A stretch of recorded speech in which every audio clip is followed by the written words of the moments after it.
Praise the lord. ప్రభునందు ప్రియమైన దేవుని బిడ్డలందరికీ ప్రభువైన యేసుక్రీస్తు వారి నామమున హృదయపూర్వకమైన వందనాలు తెలియజేస్తూ ఉన్నాం.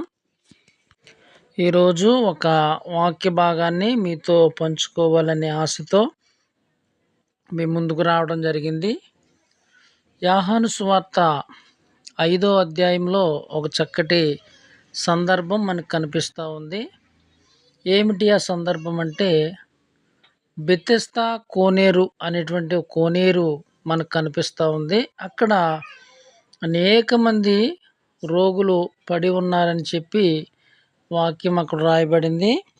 ఎందుకంటే ఈ కోనేరుకి ఒక ప్రత్యేకత ఉంది.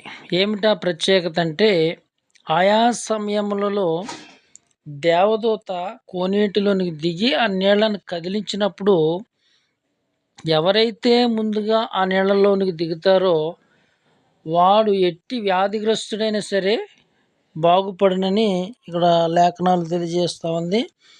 అందును గూర్చి ఆ మండపంలో అనేక రకాలైనటువంటి రోగులు పడి ఉన్నారని వాక్యం రాయబడింది. అయితే 5వ వచనంలో 38 ఏండ్ల నుంచి ఒక రోగి అక్కడ పడి ఉన్నాడంటండి. ఇతనిలో నుంచి ఓ మంచి 3 విషయాలు మనం నేర్చుకోవచ్చు. ఏమిటి ఆ విషయాలంటే, మొట్టమొదటిగా తను ఆశపడ్డాడు.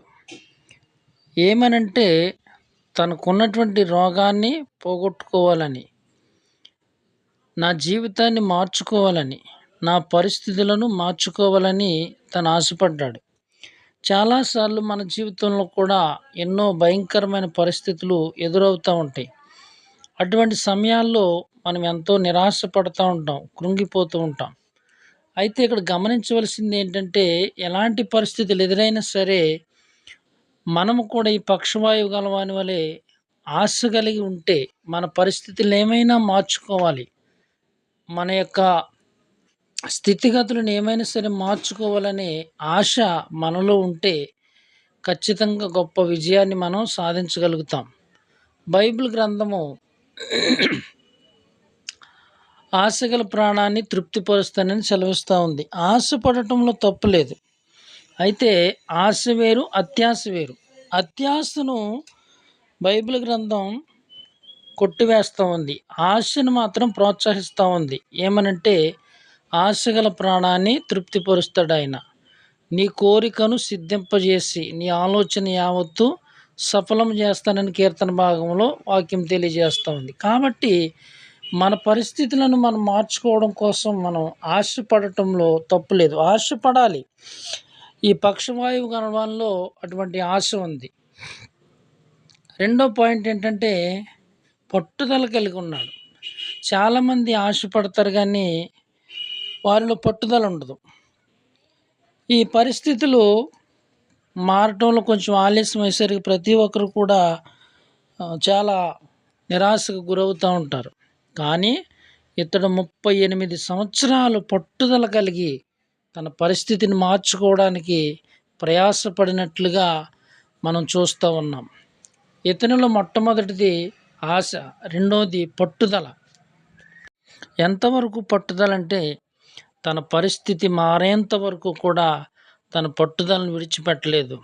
ప్రియమైన దేవుని బిడ్డ, ఈ మాటలు వింటున్న నీవు ఒకవేళ సమస్యల్లో ఉన్నావేమో, నిరాశలో ఉన్నావేమో, ఇబ్బందులో ఉన్నావేమో, ఈ మాటలు నీ కొరకే. నీ యొక్క పరిస్థితులన్నిటి నుండి నువ్వు విడుదల పొందాలని నువ్వు ఆశపడినట్లయితే, రెండవదిగా పట్టుదల నువ్వు కలిగి ఉన్నట్లయితే ఖచ్చితంగా నువ్వు అనుకున్నది సాధించగలుగుతావని నేను వాక్యపూర్వకంగా తెలియజేస్తూ ఉన్నాను. మూడో విషయము మనం ఆలోచన చేసినట్లయితే, దేవుని మీద ఆధారపడ్డాడు. ఎందుకనంటే, ఈ బెతెస్దా కోనేరు దగ్గరికి దేవదూత వచ్చి నీళ్లు కదిలిస్తున్నప్పుడు అందులోనికి దిగి స్వస్థపరచబడాలని ఆశతో వచ్చాడు. చాలామందిలో ఆశ ఉంటుంది, పట్టుదల ఉంటుంది, కానీ దేవుని మీద ఆధారపడరు చాలామంది. మన శక్తి కన్నా దేవుని శక్తి గొప్పది.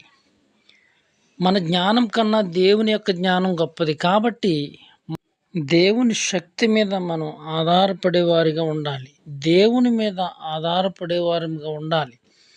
ఒకవేళ మన శక్తి మీద మనం ఆధారపడినట్లయితే సిగ్గుపడవలసి ఉంటుంది. కానీ దేవుని మీద ఆధారపడితే, దేవుని యొక్క శక్తి మీద మనం ఆధారపడితే, మనం ఏమాత్రం కూడా సిగ్గుపడవలసినటువంటి పరిస్థితి ఉండదు. ఎందుకంటే బైబిల్ గ్రంథంలో ఎంతోమంది భక్తులు దేవుని మీద ఆధారపడి గొప్ప గొప్ప విజయాలు చూడగలిగారు. వారి పరిస్థితులను మార్చుకోగలిగారు. ఉన్నతమైనటువంటి శిఖరాలను ఎక్కగలిగారు. ప్రియమైన దేవుని బిడ్డ, ఈరోజు నీ పరిస్థితి ఎలాంటిదైనా కావచ్చు. ఇదిగో నీకు సహాయం చేయటానికి ప్రభువైన యేసుక్రీస్తు వారు ఎదురు చూస్తూ ఉన్నాడు. 6వ వచనంలో రాయబడిన మాట ఏమిటో తెలిసిన, యేసు వాడు పడి ఉండుట చూచి వాడప్పటికీ బహుకాలం నుండి ఆ స్థితిలో ఉన్నాడని ఎరిగి స్వస్థపడగోరుచున్నావా అని వారిని అడుగగా, ప్రియమైన దేవుని బిడ్డలారా, అతను పడి ఉండటం దేవుడు చూచాడంటండి. అక్కడ చాలామంది ఉన్నారు, కానీ వారెవ్వరి దగ్గరికి యేసుక్రీస్తు వారు వెళ్ళలేదు. కానీ ఈ 38 సంవత్సరాల నుంచి పడి ఉన్నటువంటి ఆ రోగి దగ్గరికి దేవుడు వెళ్ళాడండి. ప్రభువైన యేసుక్రీస్తు వారు వెళ్ళి అడుగుతా ఉన్నారు, స్వస్థపడగోరుచున్నావా? అతనిలో ఉన్నటువంటి పట్టుదలను ఆయన చూశారు. అతనిలో ఉన్న ఆశను ప్రభువైన యేసుక్రీస్తు వారు చూచి, స్వస్థపడగోరుచున్నావా అని అతన్ని అడగగానే వెంటనే తనలో ఉన్న బాధ అంతా చెప్పుకుంటూ ఉన్నాడు. అయ్యా, దేవదూత నీళ్లు కదిలించినప్పుడు అందులోనికి దిగాలని నేను వెళ్ళినప్పుడు ఎవ్వరూ కూడా నాకు సహాయం చేయలేదు. నాకంటే ముందుగా ఎవరో ఒకళ్ళు అందులో దిగి స్వస్థపరచబడుతున్నారు. నేను మాత్రం ఎలా ఉండిపోయినని తన బాధ అంతా చెప్పుకున్నారు. ప్రభువైన యేసుక్రీస్తు వారు వెంటనే నీ పరుపెత్తుకుని నడవమనగానే వెంటనే వాడు స్వస్థత పొందాడంటండి. తన పరుపెత్తుకుని నడిచినని వాక్యం రాయబడి ఉంది. ప్రియమైన దేవుని బిడ్డ, ఈ వాక్యం వింటున్న నీవు నీ పరిస్థితులను మార్చుకోవాలని ఆశపడినట్లయితే, పట్టుదల కలిగి ఉన్నట్లయితే, ప్రభువైన యేసుక్రీస్తు వారి మీద నువ్వు ఆధారపడినట్లయితే, నీ జీవితంలో కూడా దేవుడు గొప్ప అద్భుతాన్ని చేస్తాడు. ఒకవేళ నీవు బలహీనుడివే కావచ్చు, కుదరని రోగంతో నీవు బాధపడవచ్చు, ఎవరికి చెప్పుకునేటువంటి సమస్యలతో నీవు ఉండొచ్చు, ఉద్యోగం కోసం ఒకవేళ ప్రయత్నాలు చేసి విసిగిపోయేవేమో, వేసారిపోయేవేమో. ప్రభువైన యేసుక్రీస్తు వారి మీద నువ్వు ఆధారపడితే ఖచ్చితంగా ఆయన నీ పరిస్థితిని మారుస్తాడు. ఉన్నతమైనటువంటి ఆశీర్వాదాన్ని నీకు ఇస్తాడు.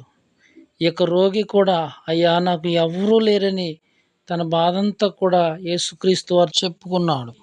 నేను ఒంటరి దానని, నాకంటూ ఎవరు లేరు అని నువ్వు బాధపడుతున్నావేమో. నీకు సహాయం చేయటానికై ప్రభువైన యేసుక్రీస్తు వారు ఉన్నారు. అరణ్యములో హాగర్ను చూసిన దేవుడైన ఈరోజు నిన్ను కూడా చూస్తూ ఉన్నాడు. నీ పరిస్థితులను చూస్తూ ఉన్నాడు ఆయన. ఇదిగో నీ పరిస్థితుల నుంచి నిన్ను విడిపించి ఒక ఉన్నతమైనటువంటి ఆశీర్వాదం నీకు ఇవ్వడానికైనా సిద్ధంగా ఉన్న దేవుడైనా, ఎప్పటికైనా నిరాశను విడిచిపెట్టు. ప్రభువైన యేసుక్రీస్తు వారి వైపు చూడు, గొప్ప దీవెన నువ్వు పొందుకుంటావు. మీ కొరకు చిన్న ప్రార్థన. ప్రేమ కలిగిన మా తండ్రి, ఎవరైతే ఈ మాటలు విన్నారో, వారి యొక్క పరిస్థితులను మార్చుకోవాలని ఆశపడుతున్నారో, పట్టుదల కలిగి ఉన్నారు, నీ మీద ఆధారపడుతూ ఉన్నారు, వారందరినీ కూడా మీరు దీవించండి. ఈ మాటలు వారి జీవితాల్లో అయా గొప్ప ఆశీర్వాదకరం ఉండడానికి కృప చూపించమని, వాక్యమైన వారందరినీ దీవించి ఆశీర్వదించమని యేసు నామమున అడుగుచున్నాము తండ్రి. ఆమేన్.